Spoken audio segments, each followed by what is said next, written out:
Gloire à Jésus. Est-ce qu'on peut rester debout, s'il vous plaît? Nous courons derrière le temps. Nous voulons accueillir le messager de ce matin. Il s'agit de notre Père. C'est pourquoi là où tu es, tu peux te lever, s'il vous plaît. Lève-toi.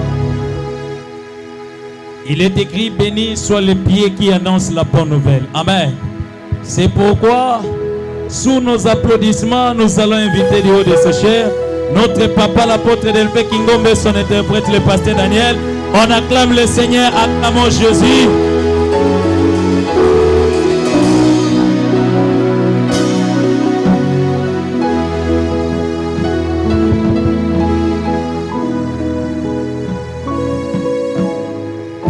Oh my God. Mon âme te dit merci de nous avoir sélectionnés parmi les vivants. Mon âme est dans la joie de pouvoir célébrer cette journée d'aujourd'hui. Je publierai ta grandeur partout où je serai, Jésus. Un Dieu qui exagère dans ma vie. Tout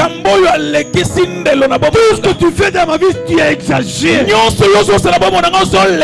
moment où le monde m'a promulgué ma mort, mais toi tu es descendu pour me protéger. Laisse-moi ce matin. Je vais célébrer ton nom. Et que tu sois élevé. Et que moi je descends au ciel. Les 24 vieillards. Tout à genoux en train d'applaudir ton nom. Les 4 êtres vivants. Ils sont aussi à genoux en train d'acclamer ta grandeur. Qui sommes-nous pour ne pas te lever ce matin? Nous qui avons été créés à ton image. Nous voulons célébrer ce culte. Dans toute grâce et l'adoration à ton nom. Apporte-nous l'ambiance et l'essentiel. Une personne qui est en train d'enseigner, qu'il retourne chez lui avec un cadeau émanant de votre autorité. À présent, j'ordonne et je prends l'autorité d'anéantir et de démolir tout esprit qui n'adore pas ton enseignement. Nous l'écrasons au nom de Jésus. Saint-Esprit, c'est toi le paraclet qui connaît toutes choses. Viens nous donner l'intelligence. Viens nous enseigner ce matin. Ouvrez les oreilles spirituelles de ton peuple. Tout ce que nous parlons, Seigneur, puisse impacter une personne. Daigne encore te prier ce matin. Au nom de Jésus-Christ. Amen. Amen. Applaudissez très très fort. Applaudissez très très fort.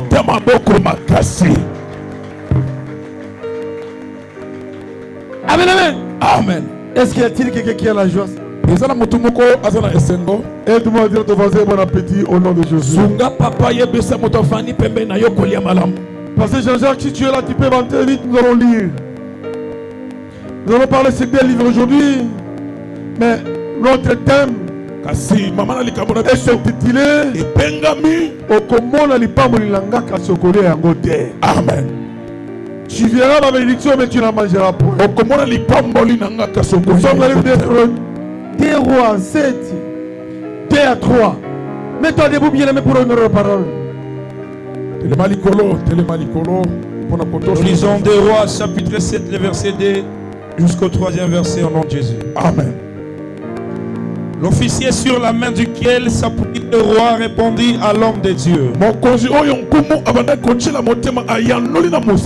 Quand l'Éternel ferait des fenêtres au ciel, pareille des choses arriveraient-elles? Et Élisée dit, tu le verras de tes yeux, mais tu n'en mangeras pas. Il y avait à l'entrée de la porte 4 lépreux qui se dirent l'un à l'autre, quoi? Resterons-nous ici jusqu'à ce que nous mourions? Parole du Seigneur. Applaudissez très très fort. Applaudissez très fort. Nous sommes dans notre séminaire et ça continue. Mais nous allons vous donner l'essentiel. Parce que nous avons toute la semaine la prière se danse. Ne soyez pas seulement un chrétien de dimanche. Non. Il faut aller consulter un quadro quand tu as une crevaison. Non. Un chrétien qui n'a pas la vie de prière, il est propre pour le diable. Oui, bien-aimé, il a mangé, ils verront de tes propres yeux. Ils ne mangeront pas. C'est l'histoire de l'homme de Dieu. Élisée. L'homme de Dieu à qui la Samarie a passé un moment difficile. Les gens s'en mangeaient entre eux. La famine était de rigueur. Le peuple a crié à l'Éternel. L'Éternel a attendu. Il envoie son serviteur. Va les annoncer. Demain à cette heure, il y aura la nourriture à gogo. L'homme de Dieu a fait son travail. Il est venu annoncer la bonne nouvelle. Il y avait un officier de roi qui s'y opposait. Il avait répondu méchamment. L'homme de Dieu flatté. Dieu est venu nous mentir. Est-ce que tel qu'il nous vend le chien, il va commencer à ouvrir les fenêtres, faire tomber la nourriture? Est-ce qu'au chien il y a la terre pour cultiver? L'homme de Dieu l'avait dit. Officier de roi, tu viendras de tes propres yeux, tu n'en mangeras pas. La chose se fit réelle. C'est comme ça. Dieu appelle les choses inutiles. Les cas de l'épée qui ont déjà chassé leur propre famille. Ces gens-là étaient en possession d'une maladie contagieuse. Une personne qui a le lèpre, il est inutile de vivre dans la société. Il est écarté. Que les gens ne sont pas contaminés. Je ne sais pas. C'est peut-être toi qui a été mis dans le cas parce que tu es malade. C'est peut-être toi qui ta famille te mystifie parce que tu es pauvre. C'est peut-être toi la manière dont tu vis. Personne ne te considère. Tu es devenu un sujet de contradiction. Tout le monde parle méchamment contre toi. Personne ne t'a donné la chance de réussir. C'est peut-être toi la personne qui peut te soutenir. Ce matin, Dieu est capable de te prendre toi qui es dignité et de te faire asseoir à côté des grands. C'est comme ça la Bible dit. L'Éternel prend les choses viles et il fait asseoir à côté des grands. Laisse-moi te dire bien, l'homme qui te presse ce matin, il vit une chose vile, inutile dans la société. Personne ne veut la chance de réussir. Amen, amen. Je vous dis, j'ai des témoignages. J'ai un de mon ami à qui nous avons grandi ensemble au village. Pensez Pierre, mets-toi debout d'abord.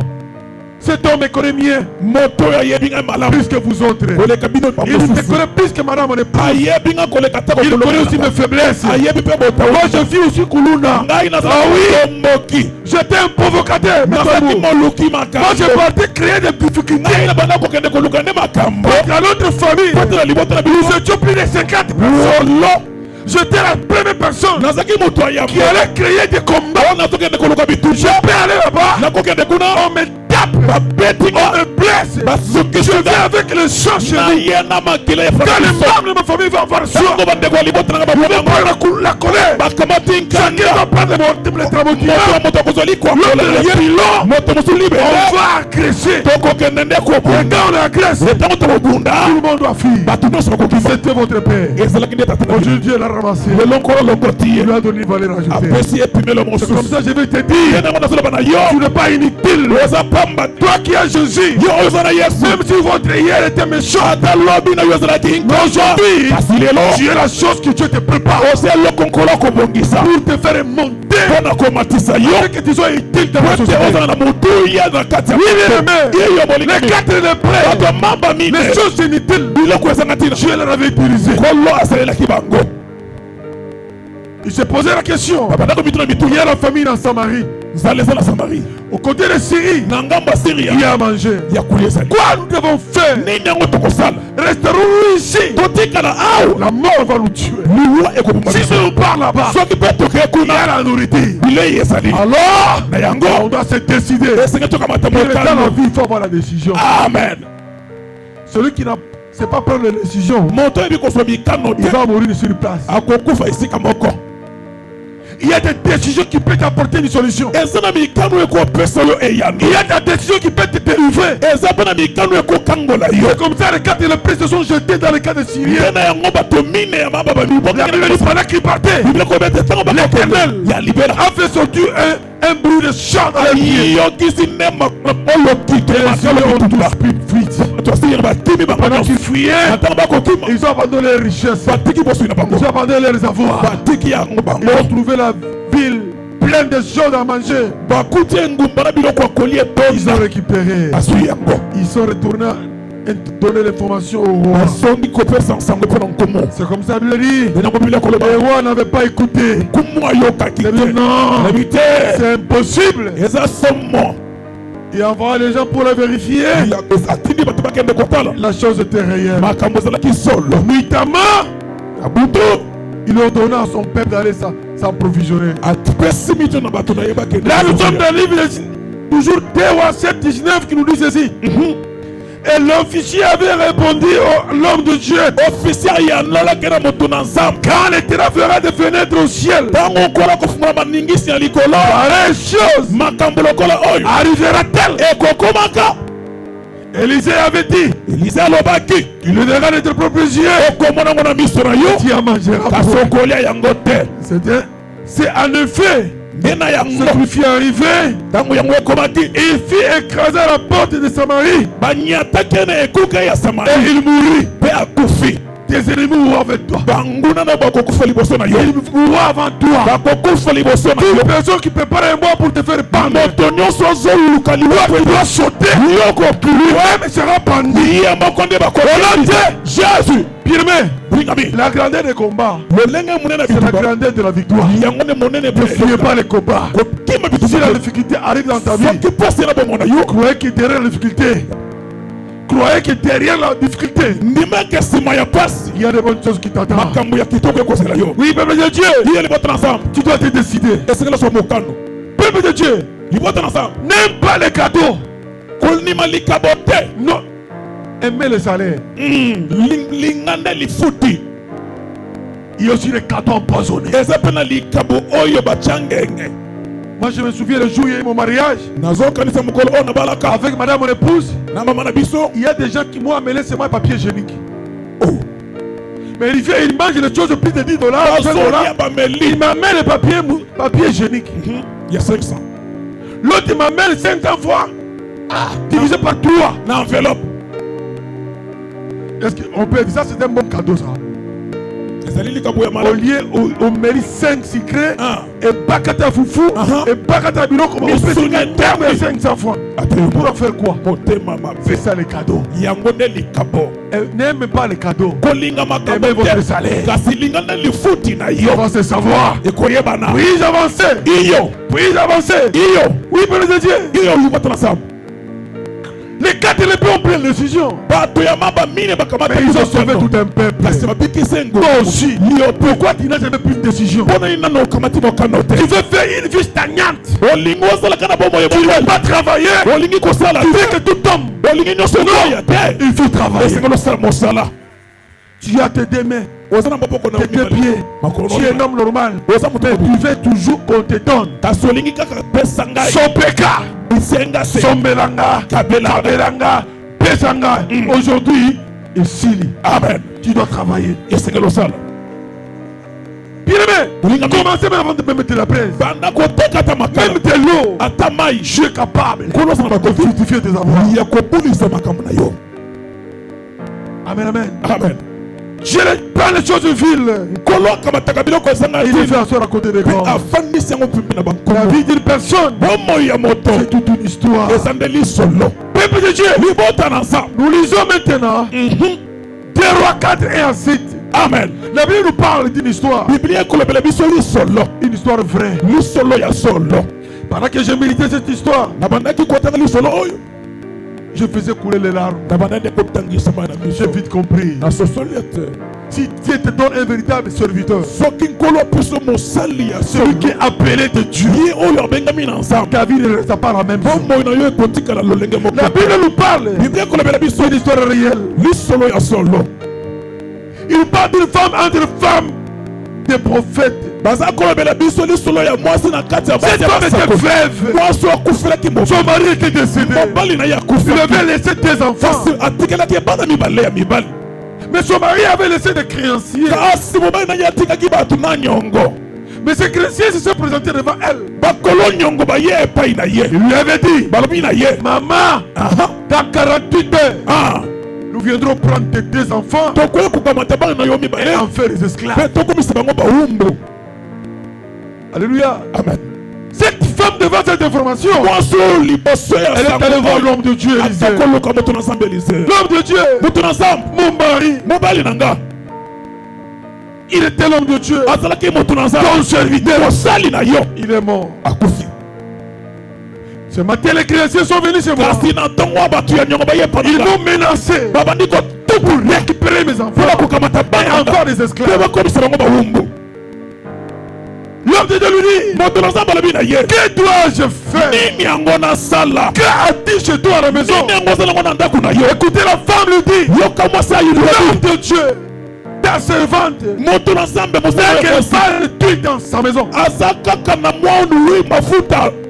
vase d'huile qui ne représente même pas 500 francs. Pour le créancier, il veut m'arrêter. Arrêter mes enfants.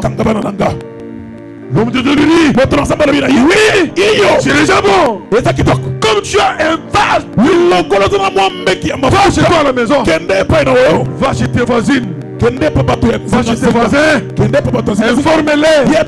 Emprunte d'abord votre vase. Vos récipients, vos bidons, vos filles. J'en ai besoin. Je vais vous retourner après. La femme est allée. Il est allé voir le pasteur Jean-Jacques. Donne-moi des vases. Daniel, j'ai besoin de vases. Jérémie, emprunte-moi vos vases. La Bible dit il a eu une grande quantité. Il entra chez lui dans la maison.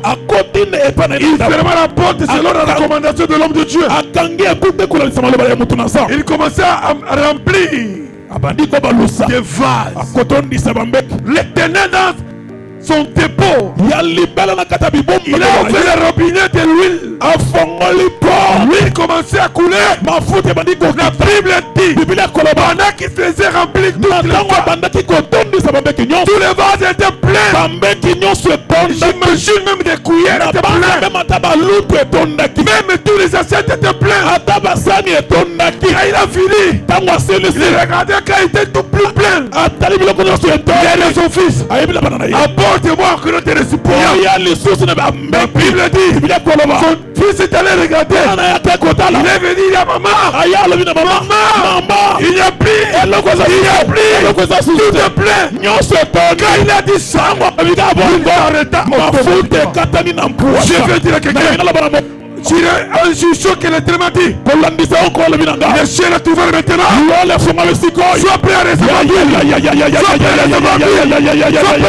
Alléluia. Remplissez vos commencez à remplir. Je reçois vos poches. Je reçois vos sacs. Je reçois tout ce que vous avez. Je reçois. Je reçois. Le Dieu qui m'a appelé, il a décidé aujourd'hui. Alléluia. De remplir vos vases. Alléluia. De la même manière. Alléluia. Il avait rempli. Hier. Devant femme de veuve. Alléluia. Il est capable de faire aujourd'hui. Je veux dire à quelqu'un, tout ce qui est fini n'est pas encore fini. Notre Dieu est un Dieu qui exagère. Ça passe aux entrées. Ça passe aux entrées. Confie-toi à Dieu. Tu seras affermi. Mais à ses serviteurs, vous réussirez. J'ai compris que ta réussite dépend de ton Père spirituel. Si ton Père spirituel prononce les paroles, cela va se concrétiser. Ma prière ce matin, que mon Dieu vous bénisse en telle sorte. Amen. Que mon Dieu vous bénisse en telle sorte. Amen. Qu'il exagère dans ta vie. Que les ciels s'ouvrent. Que la banque s'ouvre. Que les francs congolais entrent dans vos poches. Qu'ils entrent dans vos poches. Dans vos sacs. Dans vos maisons. Dans vos bureaux. Au nom de Jésus. Dis 3 fois Amen. Amen. Amen. Amen. Applaudissez très très fort. Il ne t'exagère pas. Notre Dieu, il est capable. Il n'a jamais été battu. Jamais. Il est imbattable. Il est une source intéressable. Ton problème ne changera pas la position. Mais Dieu est capable de changer ton problème. Il a dit, si le Fils t'affranchit, tu seras vraiment libre. La liberté est en Christ Jésus. Cette femme-là, elle était quand même reconnaissante. Elle est retournée vers l'homme de Dieu. C'est que tu m'avais dit. Ça s'est accompli. Dans ma maison. Plein d'huile. Qu'est-ce que je fais? Il y a de ce gens-là. Les chrétiens, ils sont bénis. Ils ne retournent pas faire le rapport à son père. Tu es escroc spirituel. Retourne les rapports. Dis à ton père, ton Dieu agit. Voici ce que j'ai. Si je suis comme ça, c'est grâce à ta prière. Vous savez quoi? J'ai été béni ce matin. Mais je regrette. Parce que ce qu'on m'a donné, le Vodacom m'a volé aussi. Nous avons dit $, mais c'est comme $85. Nous avons par jour, $1. Les faisons, mais là, pénalité. Je te bénis ce matin. Par l'homme de Dieu. Le papa de Jack et Jeff. Il était venu depuis hier. Je l'ai vu ce matin. Quand il m'a vu, il m'a amassé. Il m'a dit, Père, si je vis, c'est grâce à ton Dieu. Je suis reconnaissant. Il m'a donné $100. Mais il m'a donné dans le système ici. Quand j'ai remarqué, il y a $89. Bon, je sais que moi, j'ai réclamé Ezadé. Il fallait qu'il fasse ça dans ma boque. Il faut faire ça dans ma boque. Amen, amen, amen. Que Dieu bénisse papa. Que Dieu lui bénisse. Amen. Tu auras 100 ans. Amen. Tout le monde. Amen. Dieu c'est amour. Jésus. Bien-aimé. Il me dit ici. Père, ton Dieu me visite. J'ai échappé au poison plus de 5 fois. Mais ton Dieu là est toujours avec moi. Bien-aimé, tu peux imaginer quand nous avons commencé cette œuvre, c'est papa là transporter les caillasses depuis Ndako papa constant à Zouenango un major Ngazaka capitaine à l'époque. Mais tu suis son père. Lui n'a pas regardé mon grade. Il a regardé ta trace. Il transportait les caillasses. Il transportait les tôles. Et pendant qu'on transportait là, il y avait un monsieur, un primborion, qui lui avait dit, toi major, capitaine, on a biloko. Pasteur, tu ne veux pas que Azako exploite yo. Il lui avait dit, toi, tu es mort vivant. Moi je vois la grâce qui est dans cet homme. C'est mon père spirituel. Je ne vois pas les grades. Je vois la grâce. Si papa il est béni, grâce à nos prières, Je l'avais prophétisé. Et Dieu me dit, tu dois quitter Kinshasa. Tu dois être une autorité quelque part. Et cela, il va te bénir. Tu auras des maisons de voitures. Ce que j'avais dit, ça s'est matérialisé. Amen, amen. Amen. Si toi tu me considères comme un garçon de course, tu auras la bénédiction par rapport à ta considération. Si tu me vois comme ton beau-frère, oui, tu as raison. Mais tu n'auras pas la bénédiction de cette classe que j'ai. Puis-je avancer? Ici, tel que je suis là, je suis le père spirituel de madame, mon épouse. Oui. Dieu de l'enchère, je ne suis pas son mari. C'est une vérité. Amen, amen. Amen. Si tu n'es pas d'accord avec moi, interrogez même la Bible. Sarah avait appelé son mari mon Seigneur. Amen, amen. Amen. C'est comme ça, de Dieu. Tu dois comprendre que les choses divines, c'est une folie pour le païen. Ne te sous-estime jamais. Faut te fitir les mains. Ne dis pas que je suis dans une famille de la pauvreté. Moi qui te parle. Né dans une maison de tordis. Dans une maison de tordis. Qui allait nous connaître ce que je dis. Bien-aimé, si tu veux me bénir, bénissez pendant que tu es vivant. N'attendez pas d'aller construire un mausolée pour papa. Bien-aimé, sinon, amen, amen, amen. Les bisous, Nazaki, Namokiro, Pessan et le côté. La coupe, vous venez à cerquer à $50,000. Non, tout est cacao. Amen, amen, amen. Bien-aimé, notre Dieu est merveilleux. Il est miséricordieux. Cette femme-là, il a dit à l'homme de Dieu. La chose que tu m'avais dit, elle est réelle. Que dois-je faire? Écoutez la réponse de Dieu. Va vendre, payer ta dette. Tu vivras avec les restes. Elle est allée faire ça. Et elle avait un équilibre dans la vie. Je vais dire à quelqu'un, si tu honores la parole de l'homme de Dieu, si tu sais qu'il est dans cet homme qui te parle, tu as le code de part de bénédiction, plus que ce qu'il vous donne comme des instructions. Mais si tu doutes, inutile de vous attacher avec lui. Il n'y a rien pour rien. Nous sommes dans un monde des intérêts. Même Dieu lui-même. La Bible dit, Dieu a tant aimé les morts. Il a donné son fils. Pourquoi il a donné?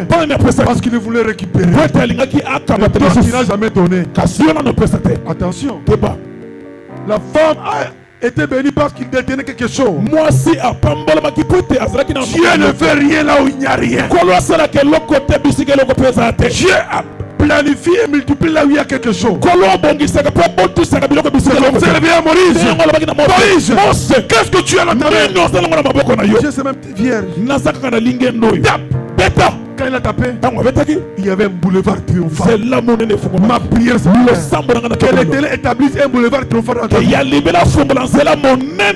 Quiconque y entrera, il doit être derrière toi. S'ils sont pauvres, même liés, pour changer la nature. Au lieu qu'ils soient vivants, ils seront enterrés. Au nom de Jésus. Le monde est méchant. Que l'Éternel vous donne l'esprit de discernement. Si tu as l'esprit de Dieu, tu auras l'esprit de discernement pour savoir qui est qui. Écoutez bien, retenez ceci. Là nous terminons.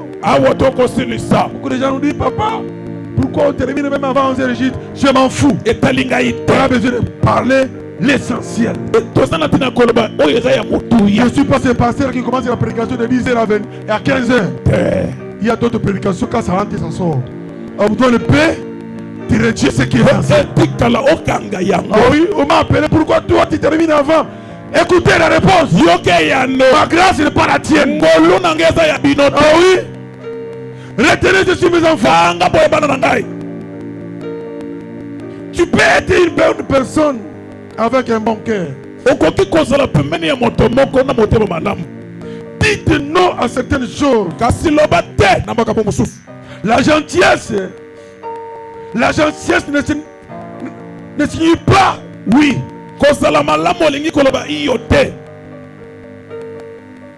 Amen, amen. Amen. La gentillesse ne signifie pas oui. Ne laisse jamais les gens affranchir la ligne rouge dans ta vie.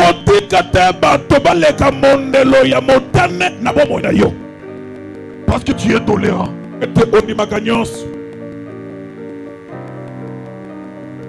Un cœur doux peut aussi tracer une ligne infranchissable. Tu n'es pas quelqu'un de mauvais, mais tu te protèges. Ça passe ou ça entre. Il y a des lignes rouges où personne ne peut affranchir. Je suis avec toi, mon fils. Oh, tu as la face B. On te prépare à empoisonner. Moi, être informé. Tu es sûr que j'aurai la même considération. Puis-je avancer? Avance dans la vie, il y a des lignes rouges où il ne faut jamais franchir. C'est comme sur moi, ton papa, je viens te draguer toi. Je te tue.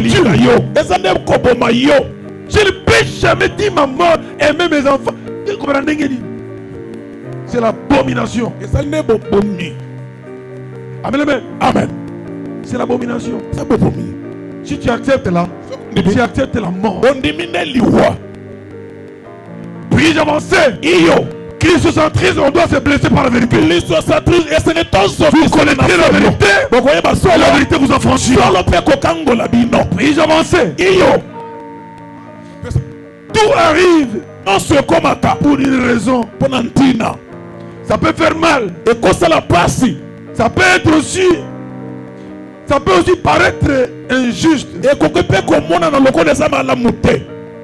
Mais le temps vous donnera raison. Le temps arrivera à vous donner la raison. Le temps d'infarcter de la vérité. La grossesse, ça commence un jour. Même si tu dis ça aujourd'hui, 3 mois plus tard, 6 mois plus tard, 8 mois plus tard, ça va, ça va. Puis-je avancer? Ce monde peut être dit. Ceux qui te regardent, ceux qui luttent en silence, sans jamais te soutenir, sont parfois les premières personnes à vouloir profiter de tes bonheurs.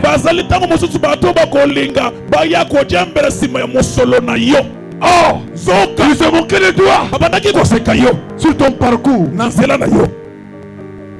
Ils doutaient de toi. Mais dès que tu es avancé, dès que tu es prié, ils sont les premières personnes à venir chercher une place consistante dans ta vie.